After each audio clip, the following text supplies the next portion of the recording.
Ukurasa wa gazeti la Taifa Leo, taarifa kuu inao viongozi wawili.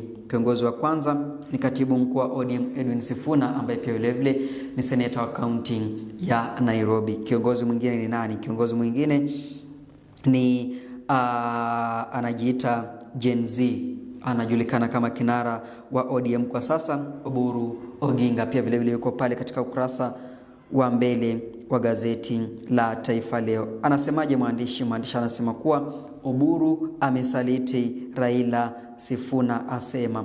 Kwa hivyo taarifa iko pale katika ukurasa wa gazeti la Taifa Leo kwamba Oburu amesaliti Raila. Hiyo ni kauli yake Edwin Sifuna, ambaye ameenda kinyume na yale matarajio au matakwa ambayo yamo ndani ya chama cha ODM ambacho kimepanga kushirikiana na serikali pana, hasa ndani ya utekelezwaji wa hizi agenda 10. Kwa hivyo Edwin Sifuna anadai kwamba Oburu anaendelea kumsaliti Odinga. Manake Sifuna anaeleza kwamba Odinga hakuwaizungumza kushirikiana na serikali ya chama cha UDM ndani ya mwaka 2027, na pia vilevile kulikuwepo na matarajio kwamba ajenda hizi 10 zingetekelezwa kwa wakati unaofaa, lakini haya ambayo anayafanya kwa sasa Oburu Oginga, basi Sifuna anadai kwamba yanaenda kinyume na yale matarajio yake hayati Raila Odinga. Maanake Odinga anaelezea Sifuna kwamba Odinga alitarajia kuwa hizi agenda 10 basi zingetekelezwa kwa wakati unaofaa na wale ambao ni waathiriwa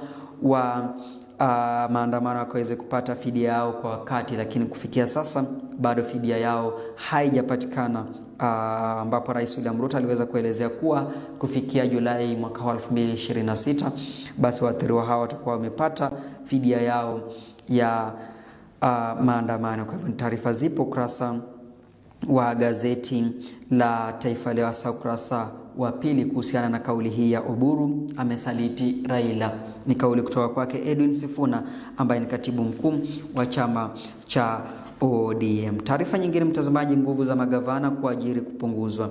Magavana huenda wakazuiwa kuteua idadi isiyo na kipimo ya maafisa wakuu ikiwa marekebisho mapya ya sheria yaliyowasilishwa kwa kamati ya seneti yatapitishwa. Ukurasa wa 4 wa gazeti la Taifa Leo ambao unazungumzia kuhusiana na nguvu za magavana kuweza kupunguzwa. Nguvu za magavana kuajiri basi zimepunguzwa kwa asilimia fulani. Katika ukurasa wa 4 utaweza kupata taarifa hiyo kamilifu, ambapo kumekuwa na madai kuwa baadhi ya magavana wamekuwa wakifuja fedha za umma kinyume na sheria, huku wengine wakiweza kubuni nafasi ambazo hazipo, ambapo kumekuwepo na wafanyakazi hewa katika baadhi ya kaunti humu nchini. Kwa hivyo ni taarifa ziko pale ukurasa wa 4. Kwa hivyo mamlaka ya magavana kuajiri ovyo ovyo basi ataweza kupunguzwa na hawataendelea kuajiri wafanyakazi kivyao. Kwa hivyo ukurasa wa 4 una taarifa hiyo kiukamilifu. Taarifa nyingine mtazamaji ni kwamba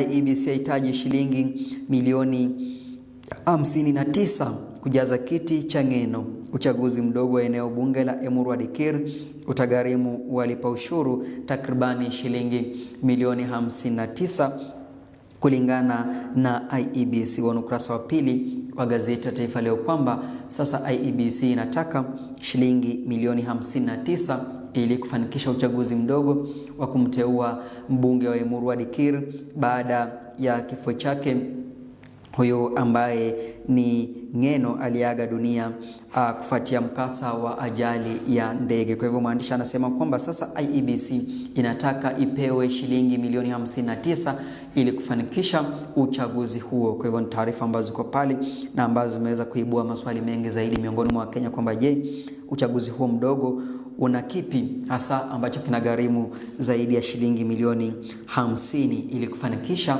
uchaguzi huo wa Emuru Dikir wa kumteua kiongozi au mbunge mwingine ambaye ataweza kuongoza eneo hilo hadi kufikia uchaguzi mkuu wa mwaka 2027. Kwa hivyo taarifa hizo utazipata ukurasa wa pili. Taarifa nyingine ambayo iko ukurasa wa 3 ni kwamba aliyefutwa kwa SMS kulipwa kitita.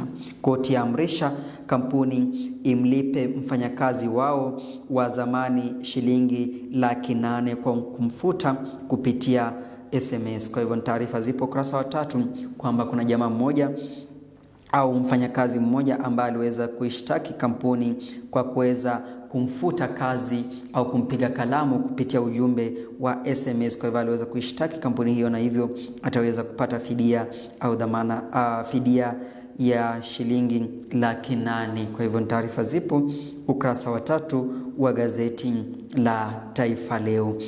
Hizo ndio baadhi ya taarifa kuu ambazo zipo ndani ya ukurasa wa gazeti la Taifa Leo. Kwenye taarifa za michezo, bado ni mashindano ya magari ambayo yanaanza leo eneo la Naivasha. Mwandishi wa gazeti la Taifa Leo anasema kwa enzi mpya, Safari Rally ikianza Vasha, duru ya 3 ya mbio za magari duniani WRC kung'oa nanga leo. Ukurasa wa 20 basi una taarifa hiyo kwa kina.